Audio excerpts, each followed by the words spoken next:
Құжатта жасалатын гиперсілтемелер. Біз қазір гиперсілтемелердің түрлері деген мәтін жасайық. Әрбір бөлікке закладка жасаймыз.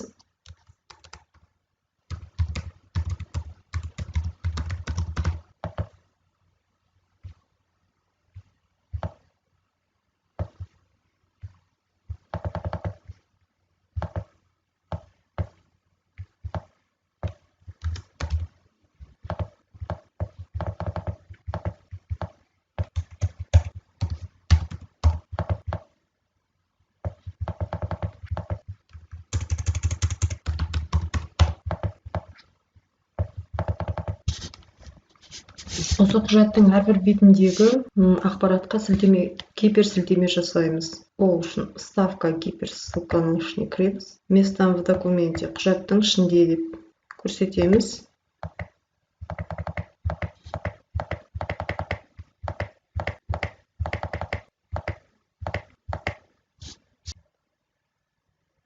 Бізге нұсқады. Енді бет ішіндегі сілтемелер, яғни екінші бетте тұрған, құжаттың екінші бетінде тұрған ақпаратқа бізді жүйешілік сілтемелер деген ақпаратқа жіберді, және жүйе аралық сілтемелер. Сонымен бізде құжат ішіндегі сілтемелер бұл бір құжаттың басқа бөлігіне не басқа беттеріне жасалған сілтеме екен. Керекті ақпаратты бір құжаттың ішінен тезірек тауып алу үшін. Бет ішіндегі сілтемелер ол ғаламтордағы бір сайттың ішіндегі әр бөлікте жатқан ақпаратқа жасалған сілтеме. Бұл да ақпаратты тезірек тауып алуға арналған.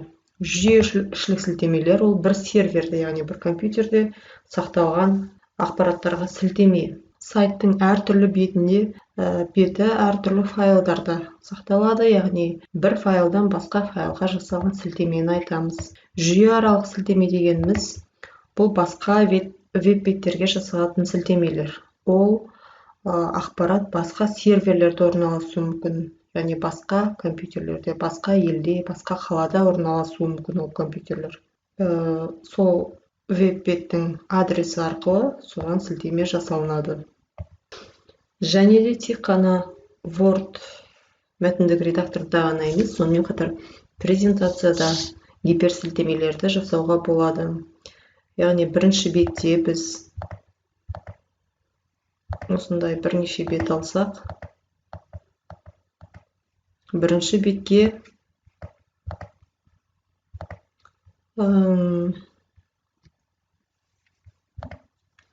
сурет не фигуралар арқылы сілтемелер жасауға болады.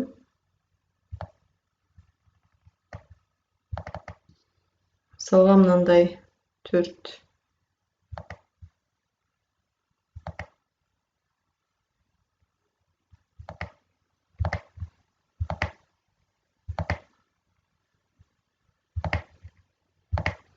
суретті әкеп қояйық.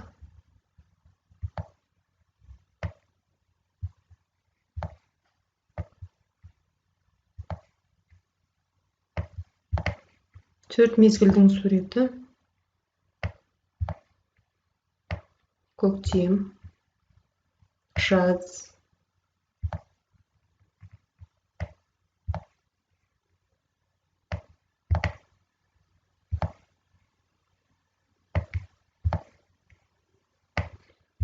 күз және қыс.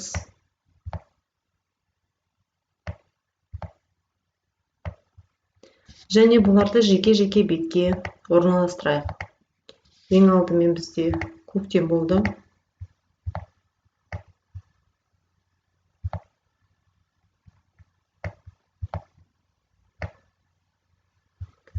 Екінші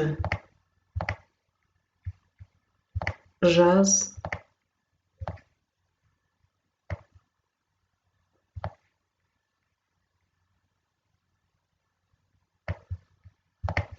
Үшінші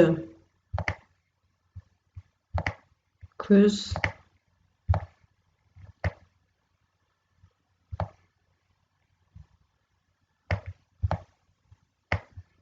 Және төртінші қыстың суреті.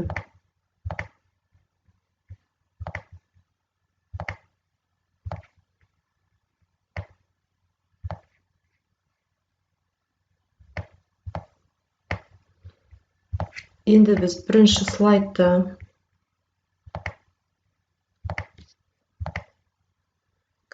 көктем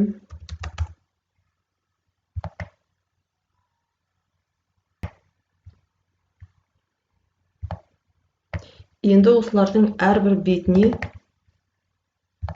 әрбір слайдқа жеке-жеке және қойып қойдық қой.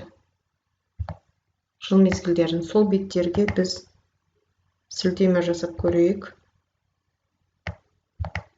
Көктемге сілтеме жасайық. Ол үшін сурет белгілейміз.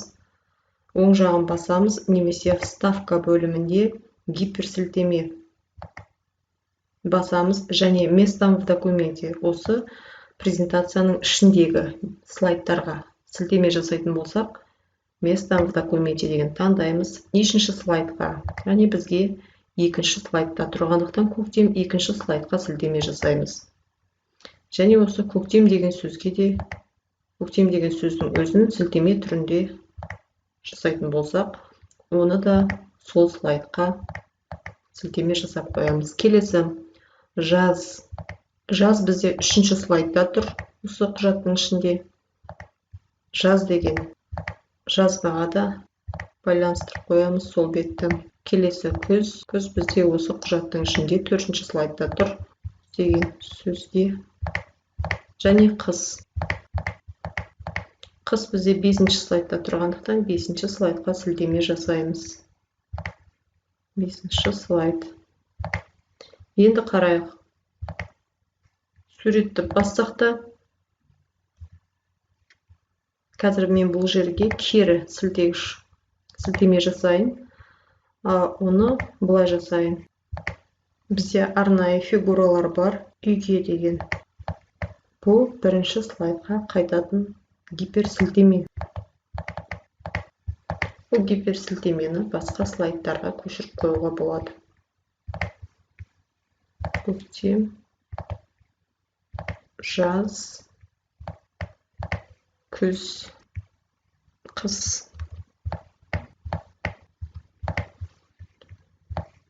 Қазір көрейік. Мен енді жазға барғым келеді. Жазды көрдім. Кері қайтамын. Жаз, қыс. Қыс деген сөзді бассам да болады. Және күзге сілтеме жасайық. Күз. Сонымен құжат ішіндегі гиперсілтеме деген осы, яғни бір файлдың ішіндегі беттерге құжат болса, егер презентация болса, басқа слайдтарға сілтеме жасау осылай жүзеге асырылады. Мысалға, бұл жерге мен басқа презентацияға сілтеме жасайын. Ол үшін бір сурет немесе жазу алып келуім керек.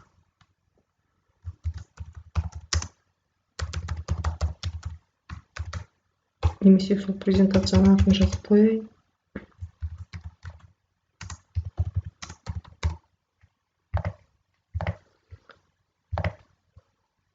Контексттік менюден де шақырып алуға болады гиперсілтемені, немесе вставка гиперсілтеме деп шақырып алуға болады.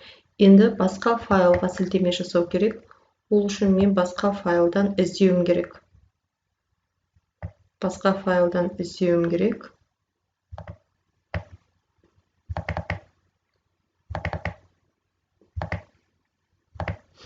Басқа презентацияға сілтеме жасалды. Қазір енді көреміз. Бір презентацияның ішіндегі басқа слайдқа жасалған жоқ, басқа файлға жасалды. Бұл файлдың өзі сілтемелермен жасалынып тұр. Яғни Абайдың әндері, Абайдың өлеңдері. Ол презентациядан шыққанда біз бастапқы сілтеме жасалынған презентациямызға қайтып ораламыз. Сол сияқты біздің құжатта да кез келген басқа файлдағы құжатқа сілтеме жасауға болады. Не болмаса, басқа бір сайтқа жасауға болады.